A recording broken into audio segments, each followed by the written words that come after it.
Hello बच्चों, कैसे हो? सब ठीक? क्या सोचा था? नहीं आएंगे? गलत। जब तक कंसेप्ट को तोड़ेंगे नहीं तब तक छोड़ेंगे नहीं। ओके, कंसेप्ट को तोड़ते रहना है और रोज कुछ नया सीखते रहना है। ओके, यही हमारा एम है, आपको सिखाते रहना है।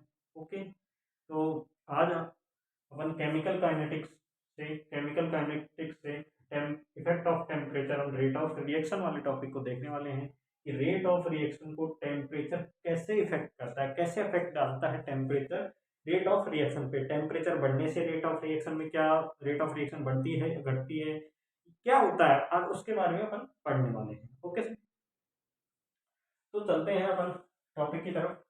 अपन को देखना है टेम्परेचर का इफेक्ट। तो सर टेम्परेचर अगर मैं बढ़ाता हूँ, ओके सर, टेम्परेचर अगर मैं बढ़ाता हूं तो टेम्परेचर बढ़ाने से क्या हो रहा है सर? टेम्परेचर मैंने बढ़ा दिया तो रेट ऑफ रिएक्शन बढ़ रही है। तो सर क्यों बढ़ रही है? ये यही तो पढ़ने वाले हैं यहाँ अपन, रेट ऑफ रिएक्शन बढ़ती कैसे है टेम्परेचर के बढ़ने का। ओके सर, तो देखिए सर, इसको रफ करते हैं थोड़ा। देखो कैसे बढ़ती है, मैं बताता हूँ आपको। टेम्परेचर बढ़ा, तो टेम्परेचर बढ़ा तो क्या हुआ? काइनेटिक एनर्जी बढ़ी। ये तो पता है सबको, टेम्परेचर और काइनेटिक एनर्जी डायरेक्टली प्रोपोर्शनल होते हैं, सबको पता है ना। Kinetic energy is directly proportional to temperature. Formula क्या होता है? Kinetic energy is equals to 3/2 RT for 1 mole. 1 mole के लिए है ये। ओके, ये 1 मोल के लिए, अगर मैं इसके लिए बात करूं 1 मॉलिक्यूल के लिए, तो केटी आ जाएगा। ओके जी, उसमें कोई बड़ी बात है नहीं। तो मीन्स टेम्परेचर की डायरेक्टली प्रोपोर्शनल तो होती है काइनेटिक एनर्जी। तो अगर मैं टेम्परेचर बढ़ाता हूं तो काइनेटिक एनर्जी बढ़ने वाली है। समझ आएगा बच्चों? ओके, अगर काइनेटिक एनर्जी बढ़ी, देखो ये कोई अपना क्या है,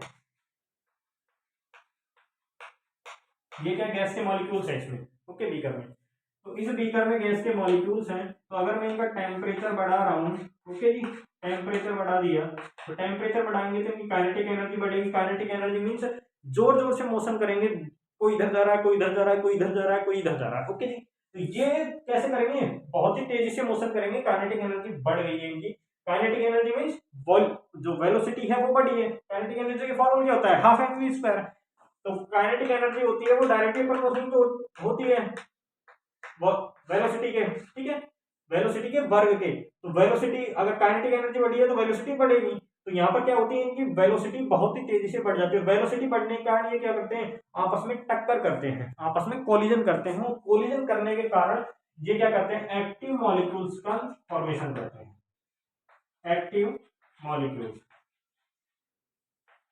एक्टिव मॉलिक्यूल्स। ओके जी, तो एक्टिव मॉलिक्यूल्स क्या होंगे सर? ये पता है, देखो मैंने आपको सब चीजें बता रखी हैं लास्ट वीडियो लेक्चर्स में, आपको ये एक्टिव मॉलिक्यूल्स क्या होते हैं। ओके, सब चीजें बताया, ट्रांजिशन स्टेट क्या होता है, इंटरमीडिएट क्या होता है। ओके, इस सभी चीजें मैं आपको बता चुका। तो एक बार फिर से बता देता हूँ, एक्टिव मॉलिक्यूल्स क्या होते हैं? वे मॉलिक्यूल्स जिनकी एनर्जी एक्टिवेशन एनर्जी से, रिएक्टेंट के वो मॉलिक्यूल्स जिनकी एनर्जी एक्टिवेशन एनर्जी से ज्यादा या बराबर हो, उन मॉलिक्यूल्स को, रिएक्टेंट के उन मॉलिक्यूल्स को एक्टिव मॉलिक्यूल्स बोलते हैं। ओके, और अगर कोलिजन होगी तो कोलिजन होने से क्या होता है? एनर्जी क्या होगी? एक्सचेंज होगी इनमें। इसकी अगर 8 किलो जूल है मान लो, ओके, इसकी 5 इसको ही 5 किलो जूल है, 7 मान लो इसको। Okay, 7 kilo joule. तो जब ये क्या करेंगे? कोलिजन करेंगे आपस में, तो एनर्जी का एक्सचेंज होगा। तो ये तो हो गई 10 किलो जूल। ओके, और ये हो गई कितनी बची फिर? 10 हो जाएगी तो 2 किलो जूल। इसकी 10 हो गई, इसकी 2 किलो जूल। अब मान लीजिए 8 किलो जूल क्या है? एक्टिवेशन एनर्जी का मान है 8 किलो जूल। तो ये क्या है? एक्टिवेशन एनर्जी से ज्यादा एनर्जी है इसके पास, इस मॉलिक्यूल के पास। आफ्टर कोलिजन, कोलिजन के पश्चात इसमें क्या होगा? इसकी एनर्जी बहुत ज्यादा हो जाएगी, मीन्स एक्टिवेशन एनर्जी से भी ज्यादा है। तो ये इसमें काउंट होगा, एक्टिव मॉलिक्यूल बन जाएगा। ये कौन सा मॉलिक्यूल है? Active molecule. ये एक्टिव मॉलिक्यूल नहीं है क्योंकि इसकी एनर्जी एक्टिवेशन एनर्जी से भी कम है सर। समझ आ गया सर? ठीक है, एक्टिव मॉलिक्यूल्स क्या होते हैं। ओके, और अगर एक्टिव मॉलिक्यूल्स अधिक मात्रा में बन रहे हैं, तो एक्टिव मॉलिक्यूल सर अधिक मात्रा में बन रहे हैं तो रेट ऑफ रिएक्शन भी तो ज्यादा होगी। एक्टिव मॉलिक्यूल से ही तो प्रोडक्ट बनेगा। किसी भी रिएक्शन में, किसी भी रिएक्शन में रिएक्टेंट के वे ही मॉलिक्यूल रिएक्शन में पार्टिसिपेट करते हैं जिनकी एनर्जी जो है एक्टिवेशन एनर्जी के बराबर या उससे ज्यादा हो। तो बराबर या उससे ज्यादा उन मॉलिक्यूल्स को क्या बोलेंगे? Active molecule. अगर ये मॉलिक्यूल्स बढ़ेंगे तो रेट ऑफ रिएक्शन भी बढ़ जाएगी सर। ओके जी सर। और मैक्सवेल और बोल्ट्जमान जी ने क्या कहा था वो देख लो एक बार। फिर चलेंगे अपन आरएमएस थ्योरी, और सबसे इंपॉर्टेंट वही थ्योरी है, टेम्परेचर के इफेक्ट को वही अच्छे से बताती है हमें, टेम्परेचर कैसे अफेक्ट करता है रेट ऑफ रिएक्शन को। लेकिन उससे पहले मैक्सवेल और बोल्ट्जमान ने क्या कहा था वो देखिए। मैक्सवेल और बोल्ट्जमान ने क्या कहा था कि अगर किसी भी रिएक्शन में कोई भी रिएक्शन टी टेम्परेचर पर हो रही है, ओके, टी टेम्परेचर कोई भी रिएक्शन हो रही है, अगर उसमें 10 डिग्री सेल्सियस टेम्परेचर और देते हैं अपन, अगर वही रिएक्शन 10 डिग्री 10 डिग्री सेल्सियस से अधिक ताप पर कराते हैं अपन, अगर है ना 10 डिग्री सेल्सियस से, मीन्स ये रिएक्शन तो टी टेम्परेचर पर हो रही है, ये रेट कांस्टेंट है वो टी टेम्परेचर पर है, ये rate constant T plus 10, means ये अगर 10 है तो ये 20 है, ये 15 है तो ये 25 है, ये 20 है तो ये 30 है। ओके, इस प्रकार समझो। तो अगर 10 डिग्री सेल्सियस बढ़ाते हैं तो जो रेट ऑफ रिएक्शन है वो 2 से 3 गुना बढ़ जाती है। ओके, या तो 2 कह लीजिए आप या 3 कह लीजिए, या 2 से 3 मीन्स 2 से 3, 2 भी हो सके 2.5 2.8 2.1। ओके, 2 से 3 गुना बढ़ जाती है। ये इंपॉर्टेंट चीज है जो कि मैक्सवेल बोल्ट्जमान ने दी थी कि अगर कोई भी रिएक्शन है उसको टी टेम्परेचर पर कराएं और उसी रिएक्शन को 10 डिग्री सेल्सियस अधिक टेम्परेचर पर कराएं, तो जो 10 डिग्री सेल्सियस पर अधिक टेम्परेचर पर करा रहे हैं उस रिएक्शन को, उस रिएक्शन का रेट कांस्टेंट 2 से 3 गुना आता है उस रेट कांस्टेंट के जिस रिएक्शन को टी टेम्परेचर पर कराया जा रहा है। ओके, ये इंपॉर्टेंट चीज थी, ये सबको याद होनी चाहिए। तो अब चलते हैं अपन मेन टॉपिक पर, जो कि हमारा टॉपिक है आरएनएस थ्योरी। ओके जी सर, क्या टॉपिक है सर? आरएनएस थ्योरी, और वहीं से क्वेश्चन बनते हैं सर, आरएनएस थ्योरी से ही क्वेश्चन बनते हैं सर। कौन सी थ्योरी है सर? Arrhenius theory.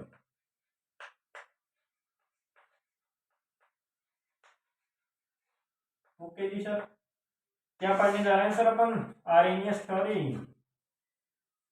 तो सर आरएनएस थ्योरी ने टेम्परेचर के इफेक्ट को रेट ऑफ रिएक्शन पर समझा था। मीन्स रेट ऑफ रिएक्शन पर कैसे इफेक्ट डालता है टेम्परेचर, टेम्परेचर बढ़ने से क्या होता है क्या नहीं होता है, वो आरएनएस थ्योरी हमें बताती है। ओके, तो सर आरएनएस थ्योरी की हाइपोथेसिस क्या थी सर? मीन्स अभिकल्पना या अवधारणाएं जो भी बोल दीजिए। तो उसकी हाइपोथेसिस थी, फर्स्ट हाइपोथेसिस थी क्या कोई भी रिएक्शन, अगर कोई भी केमिकल रिएक्शन है तो अगर उसका मैं टेम्परेचर बढ़ाता हूं सर, तो टेम्परेचर बढ़ाने से काइनेटिक एनर्जी बढ़ेगी। ये तो सर अभी आपने बताया। तो वही क्या है, वही हाइपोथेसिस क्या है, वही हाइपोथेसिस है।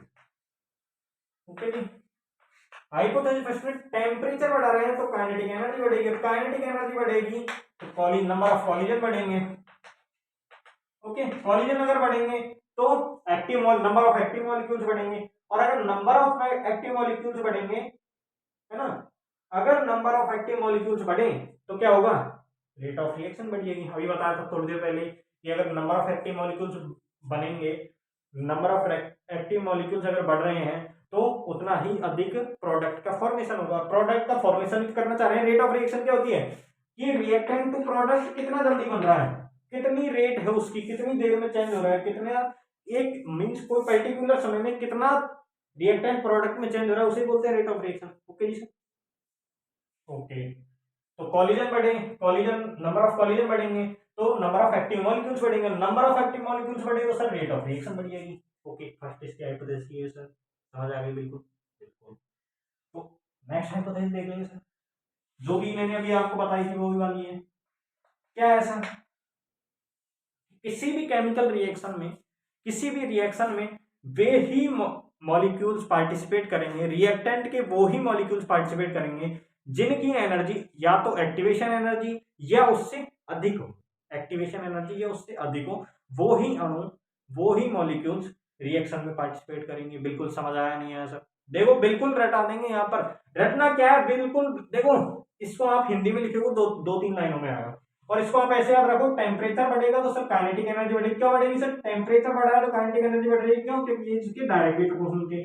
और काइनेटिक एनर्जी अगर बढ़ रही है तो नंबर ऑफ कॉलिजन बढ़ेंगे, ये बताने की बात नहीं। नंबर ऑफ, अगर किसी भी भीड़ में अपन जा रहे हैं, अगर भीड़ है कहीं पर बहुत सारी गैस के अणु हैं, मीन्स जिसको मैं भीड़ बोल रहा हूँ, और उसमें अगर आप जोर से भाग रहे हैं, जोर से सभी जोर से भाग रहे हैं, तो टकराएंगे ना, सिंपल बात है ये तो नंबर ऑफ कॉलिजन बढ़ेंगे, नंबर ऑफ कॉलिजन बढ़ेंगे तो एनर्जी का एक्सचेंज होगा, एनर्जी का एक्सचेंज होगा ना, तो एनर्जी का एक्सचेंज हो रहा है तो इससे नंबर ऑफ एक्टिव मॉलिक्यूल्स बढ़ेंगे, नंबर ऑफ एक्टिव मॉलिक्यूल्स अगर बढ़ रहे हैं सर, तो नंबर ऑफ एक्टिव मॉलिक्यूल्स के बढ़ने से रेट ऑफ रिएक्शन बढ़ेगी सर। बिल्कुल बोल रहा हूँ, सही बोल रहा हूँ बिल्कुल मैं। सेकंड क्या है कि किसी भी केमिकल रिएक्शन में वे ही मॉलिक्यूल्स पार्टिसिपेट करेंगे जिनकी एनर्जी एक्टिवेशन एनर्जी के बराबर या उससे अधिक होगी। ठीक है सर, सेकंड हो गया सर। थर्ड बता दो सर, ये देख लो, थर्ड देख लो। थर्ड क्या है, किसी भी केमिकल रिएक्शन में जो रिएक्टेंट के मॉलिक्यूल्स हैं, एक तो molecules of reactant and active molecules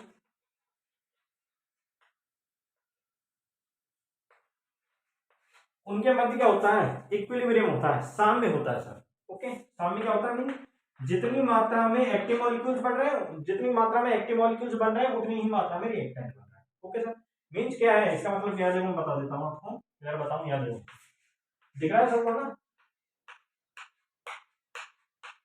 ये कोई गैस है बीकर में अपने पास, सिलेंडर में, ठीक है।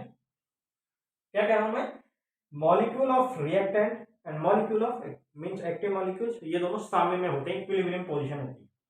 तो कैसे होती है सर, ये रिएक्टेंट के मॉलिक्यूल है सभी, देखो रिएक्टेंट के मॉलिक्यूल और एक्टिव मॉलिक्यूल एक ही बात है, एक हिसाब से देखो कैसे, रिएक्टेंट के मॉलिक्यूल ही तो एक्टिव मॉलिक्यूल बन रहे हैं, बिल्कुल। और ये रिएक्टेंट देखो, ये क्या बात कर रहा है, ये रिएक्टेंट के मॉलिक्यूल कौन से वाले हैं, ये वो रिएक्टेंट मॉलिक्यूल हैं जो एक्टिव मॉलिक्यूल नहीं है, एक्टिव मॉलिक्यूल नहीं है मींस इनकी एनर्जी जो है एक्टिवेशन एनर्जी से कम है, एक्टिवेशन एनर्जी से कम है। ओके जी, तो उनके मध्य और ये एक्टिव मॉलिक्यूल्स के मध्य मींस एक्टिव मॉलिक्यूल भी देखो, इनमें एक्टिव मॉलिक्यूल भी ये है 8 किलो जूल वाला, ओके, और ये 2 किलो जूल वाला इनएक्टिव मॉलिक्यूल भी है। तो एक्टिव मॉलिक्यूल और इनएक्टिव मॉलिक्यूल, और ये मान लो ये भी इनएक्टिव मॉलिक्यूल है, तो ये इससे क्या कर रहा है, कोलिजन करेगा इससे, तो ये कितने का हो जाएगा, ये 7 का हो जाएगा, और ये कितने का हो जाएगा सर, 3 का हो जाएगा, तो फिर से क्या हुआ है, ये इनएक्टिव हो जाएगा। ओके, तो मींस जितने एक्टिव हो रहे हैं उतने इनएक्टिव हो रहे हैं, मींस ये क्या है, एक्टिव मॉलिक्यूल और रिएक्टेंट में क्या होता है, इक्विलिब्रियम होता है। समझ गए इस बात को। तो सर बस ये 3 ही हाइपोथेसिस दी थी आरएनएस डी ने, जो मैंने आपको अच्छे से तरीके से बता दी। ओके सर, तो आरएनएस थ्योरी की हाइपोथेसिस होगी, उसके बाद क्या देखेंगे सर, आरएनएस थ्योरी में इन्हीं हाइपोथेसिस, इन्हीं अभिग्रहितों के आधार पर क्या दी थी सर, एक इक्वेशन दी थी, उसे ही बोलते हैं अपन आरएनएस इक्वेशन। क्या बोलते हैं sir, RNS equation, RNS theory. ये आपको हाइपोथेसिस बता दी है मैंने, इन्हीं तीनों के आधार पर एक इक्वेशन दी, इन्हीं तीनों अभिग्रहित, इन्हीं तीनों हाइपोथेसिस, इन्हीं तीनों अवधारणा, इन्हीं तीनों अभिकल्पनाओं के आधार पर एक इक्वेशन दी जिसे बोलते हैं आरएनएस इक्वेशन। सर अब आरएनएस इक्वेशन क्या होती है, तो टेंशन ना लो, उसको भी आपको अच्छे से प्रूव करवाएंगे, उसको भी डेराइव करेंगे। ओके, तो इसको करते हैं, साफ करें। ओके, देखो जी,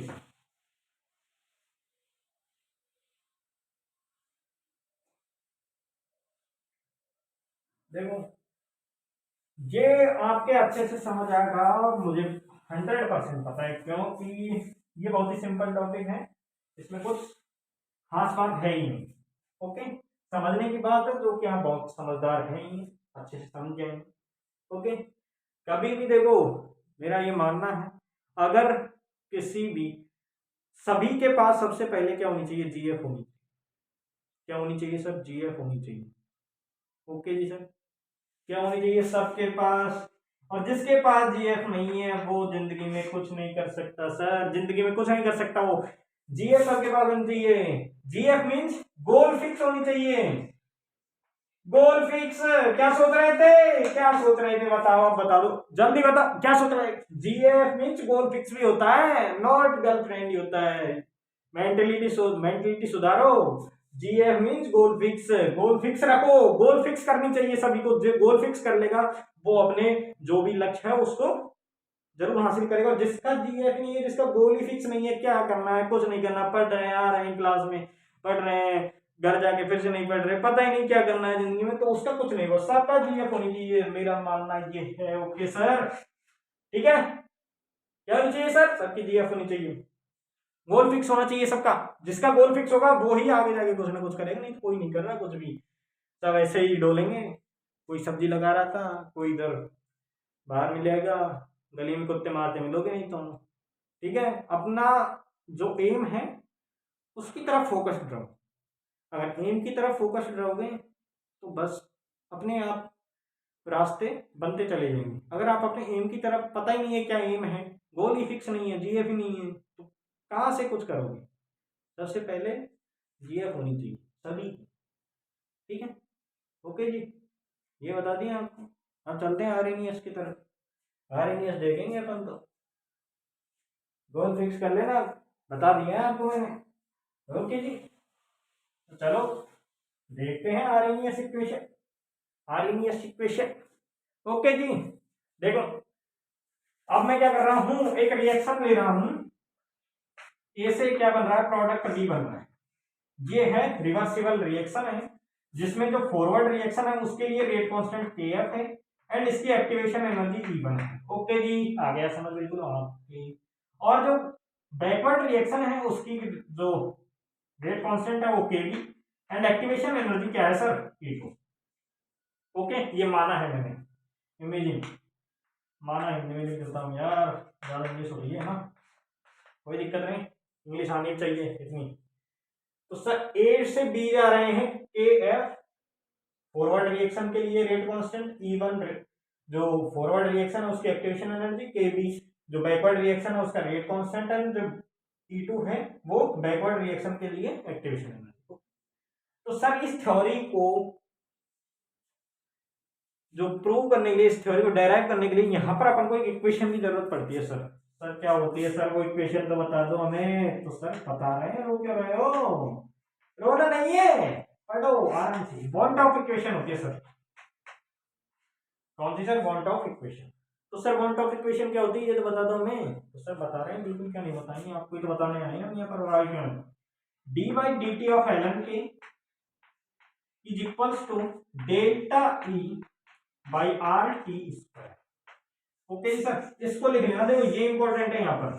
अगर ये आपको याद है तो आप आराम से डेराइव कर दोगे आरएनएस इक्वेशन को। ओके, अगर ये याद नहीं है तो सोते रहना, पेपर आए तब सोते रहना, नहीं कर पाओ, क्योंकि ये ही इंपॉर्टेंट है इसमें। इसको स्टार्ट करने के लिए ये सबसे इंपॉर्टेंट है, और एंड तो अपने आप हो जाएगा। इसमें दो ही की पॉइंट है। कौन से की पॉइंट है?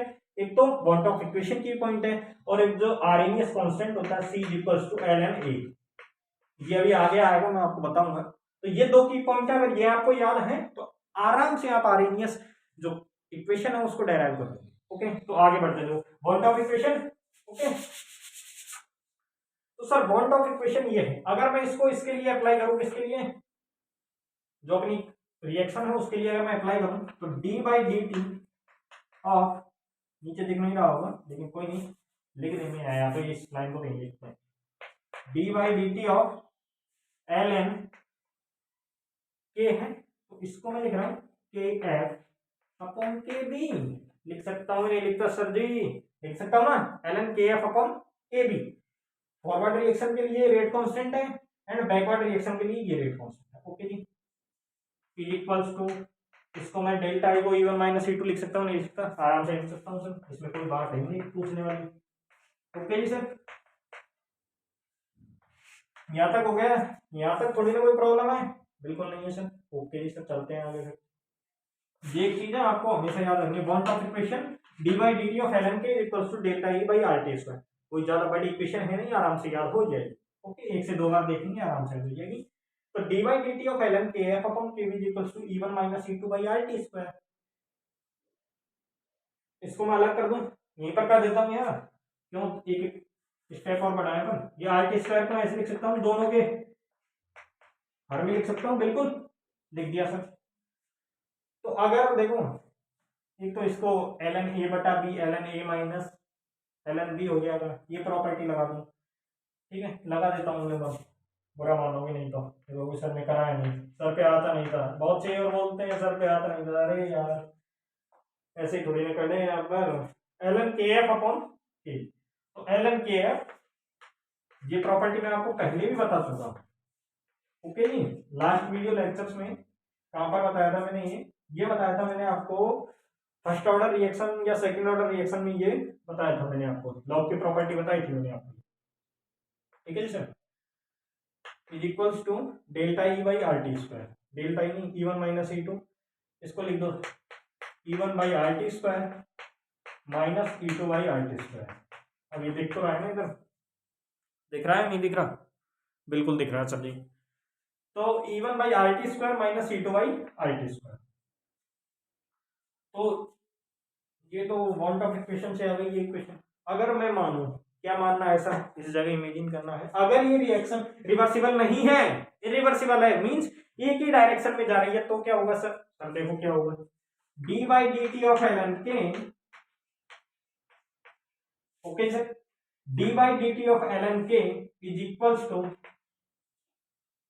एक ही रिएक्शन में एक ही डायरेक्शन में हो रही है, तो फिर जो के एफ और के भी थोड़ी ना आएगा, एक ही आएगा, मींस एक ही डायरेक्शन हो रही है तो के ले लेंगे, के एफ के भी नहीं ले लेंगे अपन, फॉरवर्ड बैकवर्ड है नहीं, एक ही है, मींस फॉरवर्ड हो रही है या बैकवर्ड हो रही है, तो उसके लिए मैंने के ले लिया। अब मुझे पता नहीं है फॉरवर्ड हो रही है बैकवर्ड हो रही है, लेकिन ये जरूर पता है कि एक ही डायरेक्शन हो रही है, या तो फॉरवर्ड में ही होगी या बैकवर्ड में ही होगी, ओके सर। तो किधर था, देखो ये हो गया। अब जो ई है, ई क्या है सर? एक्टिवेशन एनर्जी है, तो ये फर्स्ट के लिए एक्टिवेशन एनर्जी थी E1, सेकंड E2 क्या थी? सेकंड के लिए, सेकंड जो बैकवर्ड रिएक्शन है उसके लिए एक्टिवेशन एनर्जी। अब मुझे पता नहीं है किधर की साइड है, मींस एक साइड है, बट ये पता नहीं है किधर साइड है, बैकवर्ड रिएक्शन हो रही है या फॉरवर्ड, तो उसके लिए सर मैं ले लेता हूँ ये, ठीक है, कोई प्रॉब्लम नहीं। अगर मैंने एफ लिख दिया तो ये कह देगा यार बैकवर्ड में भी तो होनी चाहिए थी, बैकवर्ड में भी तो हो सकती थी, और अगर मैंने बी लिख दिया मींस बैकवर्ड लिख दिया, बैकवर्ड ही है एक्टिवेशन एनर्जी, तो ये कहेंगे यार सर हमको तो ये फॉरवर्ड भी हो सकती थी, तो इसलिए उसी को दूर करने के लिए अपन ने ये लिख लिया एक्टिवेशन एनर्जी, एक डायरेक्शन में हो रही है, अब ये पता नहीं किस में हो रही है, बट एक में हो रही है, और उसके लिए मैंने एक्टिवेशन एनर्जी ये लिख ली, ओके सर। तो सर अब क्या करें? तो सर करो, अब देखो क्या करेंगे, इस डी टी को इधर मल्टीप्लाई कर दो sir, D of L N T is equals to E A by R T square D T, okay जी सर। तो अब क्या करें सर, दोनों साइड क्या कर दो, इंटीग्रेशन कर दो। फिजिकल में तो इंटीग्रेशन करते ही आ रहा है अपन, कहाँ से करते आ रहे हैं बताओ? इस केमिकल काइनेटिक्स में, केमिकल काइनेटिक्स में जीरो ऑर्डर रिएक्शन से first order, zero order reaction में जो समाकल वेग का समाकल वेग समीकरण निकालते हैं, वहां पर भी फर्स्ट ऑर्डर में सेकंड ऑर्डर में सब जगह करते आ रहे हैं। तो इंटीग्रेशन कोई बड़ी बात है नहीं, यहाँ पर दोनों साइड क्या करेंगे integration.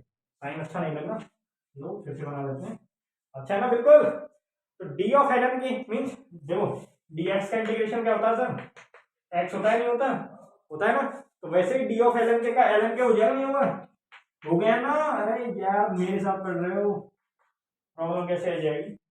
E A by R T square 1/t square means 1/t square D T का इंटीग्रेशन क्या होता है सर? एक्टिवेशन एनर्जी, ये तो कांस्टेंट है और ये आर भी कांस्टेंट है, ओके। अपन को इंटीग्रेशन किससे करना है? टी का, तो 1/t स्क्वायर का इंटीग्रेशन क्या होगा सर? -1/t, क्या होगा सर? -1/t। सर कैसे वो भी निकाल के बताओ ना हमें, हम तो निकाल के देखेंगे सर। अरे सर देख लो, क्यों नहीं, देखो सर 1/t स्क्वायर क्या क्या हो जाएगा? टी पावर -2 हो जाएगा ना, ऊपर जाएगा तब डी टी, इंटीग्रेशन कर रहा हूँ सर मैं यहाँ पर, तो इंटीग्रेशन कर रहा हूँ तो ये क्या हो जाएगा? टी की पावर, इसमें क्या करते हैं देखो, डिफरेंशिएशन में तो n इंटू एक्स की पावर n+1 करते हैं, x की पावर n का, इधर लिखूं जगह नहीं है, देखो इधर लिख देता हूं, देख ही नहीं रहा होगा लेकिन इस जगह तो चलो इधर लिख दे। देखो x की पावर n का अगर मैं डिफरेंशिएशन करूं तो डिफरेंशिएशन होता है n मींस ये पावर जो है आगे मल्टीप्लाई होगी, एंड होगा सर माइनस होगा, ओके जी सर।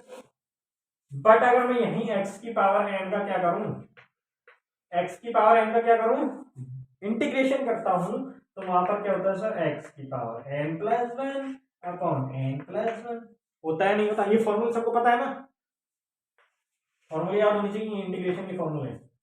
इंटीग्रेशन डिफरेंशिएशन में इस प्रकार x की पावर n का डिफरेंशिएशन होता है, x की पावर n का इंटीग्रेशन ये होता है।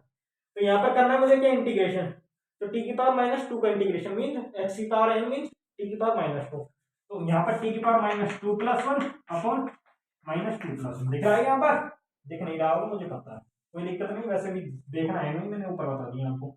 ठीक है, तो टी की पावर -2+1 मीन्स टी की पावर -1, मैं लिख देता हूँ टी की पावर -1 अपॉन -1, तो -1 ये तो यहाँ पहुंच जाएगा, टी की पावर -1 है मीन्स इसको नीचे ले आओ, तो -1 अपॉन टी आया नहीं आया, बताया था ना मैंने अभी, जैसे बता दिया। ओके सर, तो मैं क्या लिख सकता हूँ इस प्रकार, -EA अपॉन RT लिख सकता, मैं नहीं लिख सकता सर, और प्लस आ जाएगा C सर, कोई कांस्टेंट। हो गया सर, दिख रहा है ना, दिख तो रहा होगा बिल्कुल, हाँ बिल्कुल दिख रहा है। ln के equals to -EA/RT plus C। Sir अभी कहाँ है अपनी आर्हेनियस इक्वेशन, उसको ही तो डेराइव कर रहे हैं, तो अरे यार थोड़ा तसल्ली तो खाओ, लेके आएंगे उसको भी, कैसे लेके आएंगे सर, ये देखो यहाँ तक आया, समझ ही नहीं आया, पहले तो ये बता दो सर आप मुझे, आ गया अच्छे से समझ। तो पहले ये वाला मैं क्या कर रहा हूँ, अब कर रहा हूँ ये वाला एरिया, अगर किसी को स्क्रीनशॉट लेना है तो ले लीजिए, नहीं तो हम रख करते। ओके जी सर, देखो ये आ गया अपना, ये इक्वेशन आ गई, लेकिन ये आरएनएस इक्वेशन अभी नहीं है, अभी नहीं आई अपनी आरएनएस इक्वेशन। ठीक है सर, आरएनएस इक्वेशन कहाँ से आएगी, ln के equals to -EA/RT plus C, ये इंटीग्रेशन कांस्टेंट है C, तो यहाँ पर इंटीग्रेशन कांस्टेंट का मान होता है C equals to ln A। मैंने बताया थे दो की पॉइंट आपको, एक तो वन ऑफ इक्वेशन है C equals to ln A, जहां पर A क्या है, आरएनएस पैरामीटर है, तो यहाँ पर इंटीग्रेशन का जो इंटीग्रेशन कांस्टेंट है उसकी वैल्यू आपको याद रखनी होगी, C equals to ln A।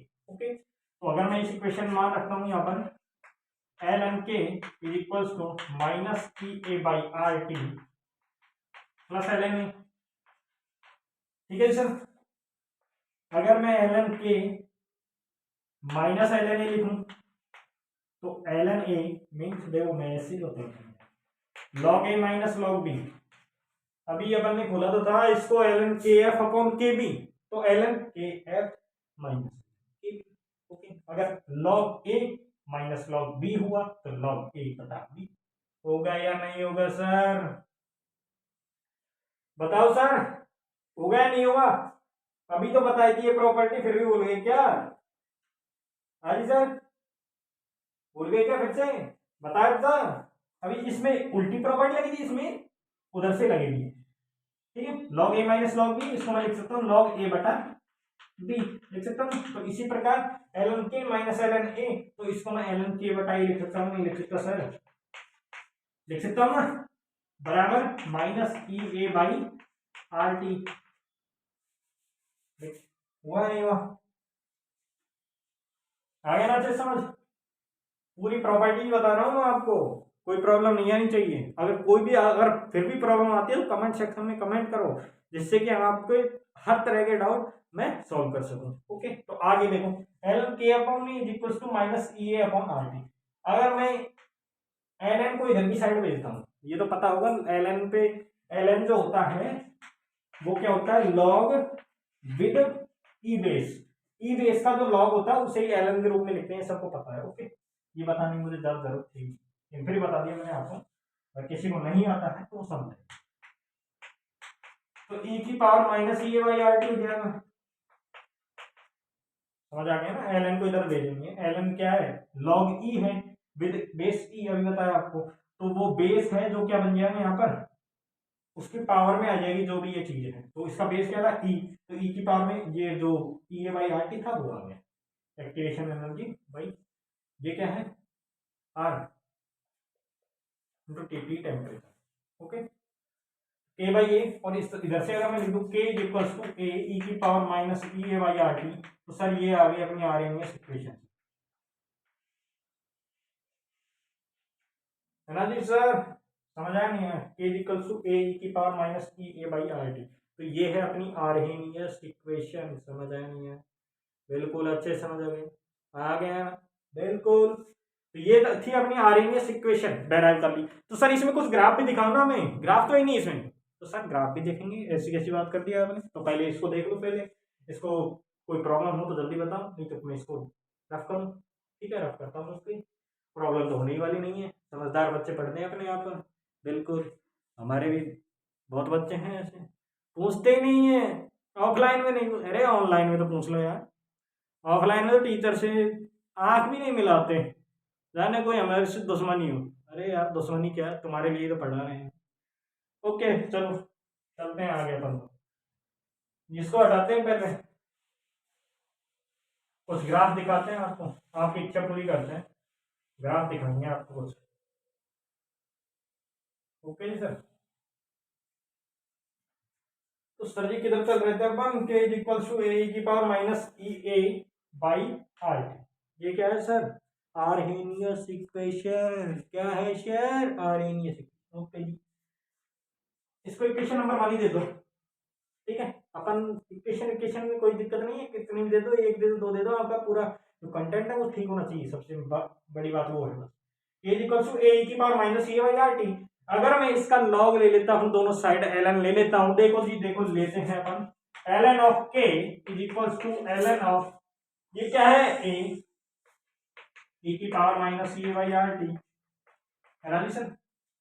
Log लिया है दोनों साइड, कुछ नहीं किया बस, देखो एल एन इधर लगाया, एल एन इधर लगाया, कुछ नहीं किया। ओके, ये तो कितना है, एल एन के ही है, इज इक्वल टू, अभी बताया लॉग ए इंटू बी क्या होता है यार, सभी प्रॉपर्टीज बता चुका हूँ मैं आपको। ओके, लास्ट वीडियो लेक्चर्स में बहुत बार बता चुका हूँ, L N A plus L N B, ठीक है, ये प्रॉपर्टी याद होनी चाहिए। और अभी बताई थी मैंने कौन सी, लॉग ए बटा बी बराबर लॉग ए माइनस लॉग बी, और लॉग ए माइनस लॉग बी लॉग ए बटा बी। ओके जी सर, आ गए सर, बिल्कुल। उसको प्रॉपर्टी को तो हटाते हैं, आगे चलते हैं अपन, प्रॉपर्टी बता दी मैंने आपको।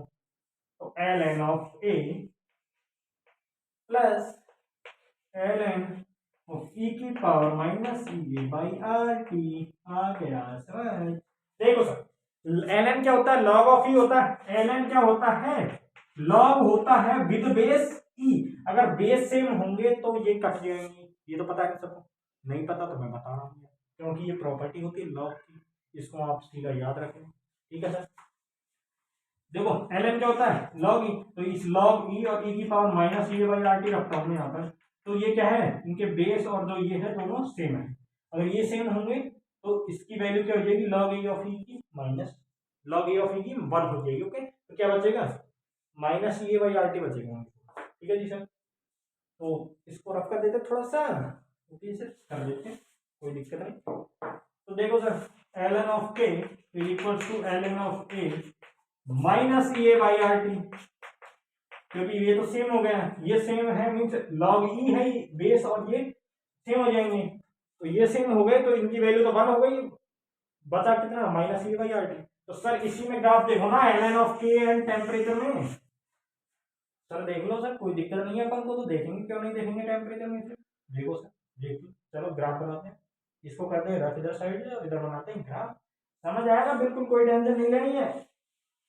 टेंशन तो दूसरों के लिए दो, टेंशन दूसरों को दो, अपन टेंशन नहीं करना अपन, ठीक है सर। इधर से पकड़ रहा हूँ मैं आपको भी यार, तो दिमाग खराब होगा। L N of K equals to L N of A minus E A by R T. अगर मैं किसमें ग्राफ प्लॉट करूँ, L N of K and 1 by T. Okay जी सर, तो ये तो पता ही है यार, बहुत सारे ग्राफ बना चुके हैं अपन, किसमें उसमें बनाया है, first order reaction, zero order reaction, सब में बनाया है, अच्छे से प्लॉट कर लें। देखो ये इसको, ये इस प्रकार ही तो है, y बराबर सी माइनस एम एक्स, एक्स क्या है 1 बाई टी, मतलब एक्स, एक्स जो एक्स जो एक्स दिशा में क्या है 1 बाई टी, एंड वाई दिशा में एल, तो वाई एल एम के, सी क्या होता है, इंटरसेप्ट होता है, एम क्या होता है, प्रवणता होती है, and x left. Okay, x क्या होगी, एक्स जो उसके साथ वैल्यू आएगी वो। ओके सर, तो देखो सर कैसे ग्राफ प्लॉट करेंगे सर, इंटरसेप्ट पॉजिटिव है मींस आएगा तो इसी लाइन पे ऊपर ही आएगा, नीचे नहीं आएगा। इंटरसेप्ट अगर नेगेटिव होता तो यहाँ से आता, ओके सर, अगर इंटरसेप्ट नेगेटिव होता तो यहाँ से आता, बट ये जीरो है मींस पॉजिटिव है, इंटरसेप्ट तो यहीं आएगा कहीं, मींस जो अंतःखंड है वो यहीं पर आएगा ऊपर, जो प्रवणता है वो नेगेटिव मींस ऐसे आएगा ग्राफ, कैसे आएगा, नीचे घटता हुआ। तो ये इसका क्या है, इंटरसेप्ट है। इंटरसेप्ट कितना है, L N A, C means intercept होता है, तो एल एन ए इसका क्या है, इंटरसेप्ट है। एंड अगर मैं प्रवणता की बात करूं, प्रवणता क्या होगी minus E A by R, minus E A by R. Okay sir X क्या है 1/t हो गया ना, एक्स डायरेक्शन में क्या ले लिया अपन 1/t, वाई डायरेक्शन में ओके, एंड इसका जो प्रवणता होगी ग्रेडियंट होगा वो कितना हो जाएगा minus E A by R. आ गया सर, समझ में क्यों नहीं आया यार, हम समझा रहे हैं समझ नहीं आएगी। तो ये हो गई आपकी आरएनएस थ्योरी, आरएनएस इक्वेशन आ गया। क्या था सर आरएनएस इक्वेशन, यही तो था k बराबर ए ई की power minus E by R T. तो ये आपको याद रखना है, क्या था आरएनएस इक्वेशन, ये था k equals to A E की power minus E by R T. ये तो अपन ने आगे सॉल्व किया है, ग्राफ प्लॉट किया है, उसके लिए लॉग लिया है साइड। ओके, मेन इक्वेशन क्या है Arrhenius, k equals to A E की power minus E by R T. दो की पॉइंट बताए थे, van't Hoff equation and c is equals to ln a। Okay, Arrhenius constant, integration को जो constant है इंटीग्रल कांस्टेंट उसकी वैल्यू क्या होती है ln a। ये दो पॉइंट याद रखने और आराम से हो जाएगा। वॉट ऑफ इक्वेशन क्या थी, वॉट ऑफ इक्वेशन थी D by D T of ln k is equals to delta E by R T square. ये याद रखना है अपन, और कुछ नहीं करना, और वही कैलकुलेशन है जो आपसे अच्छे से हो जाएगी। ओके सर, तो आज के लिए बस इतना ही, आरएनएस थ्योरी इस लेक्चर में अपन को कवर करनी थी, जो भी कवर कर चुके हैं अपन। तो मिलते हैं नेक्स्ट वीडियो में। अगर ये जो टॉपिक है आपको अच्छे से समझ आया है तो इस वीडियो को लाइक करें एंड चैनल को सब्सक्राइब करें एंड नोटिफिकेशन बेल को प्रेस करें, जिससे कि नेक्स्ट आने वाली जो भी वीडियोज होंगी हमारी उनकी नोटिफिकेशन आपको मिल जाएगी। ओके, थैंक यू, धन्यवाद।